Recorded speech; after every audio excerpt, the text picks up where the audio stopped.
लोणार तालुक्यातील तांबोळा येथील जिल्हा परिषद शाळेची दयनीय अवस्था झाली आहे। या इमारतीमध्ये शिक्षण घेणाऱ्या विद्यार्थ्यांना मूलभूत सुविधांचा अभाव असून इमारतीची सुद्धा पडझड झाली आहे। शिक्षकाची सुद्धा कमतरता जाणवत असल्याने येथील विद्यार्थ्यांच्या शिक्षणाचा पूर्णपणे बट्ट्याबोळ होत असल्याचं चित्र दिसून येत आहे। तांबोळा गावातील शाळेची दुरावस्था झाल्याने शाळा व्यवस्थापन समिती अध्यक्ष तथा ग्रामस्थांनी गट विकास अधिकारी लोणार व इतर संबंधित कार्यालयाला निवेदन दिलं आहे।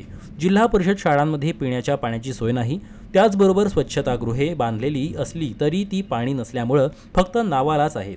जिल्हा परिषद शाळेच्या इमारतीची अवस्था अतिशय दयनीय झाली असून इमारतीच्या भिंतीला मोठ्या प्रमाणात तडे गेल्याने विद्यार्थ्यांची सुरक्षा धोक्यात आली आहे। त्यामुळे विद्यार्थ्यांच्या सुरक्षिततेचा विचार करता शिक्षण विभागाने याबाबत तत्काळ कारवाई करण्याची मागणी ग्रामस्थांनी दिलेल्या निवेदनातून केली आहे।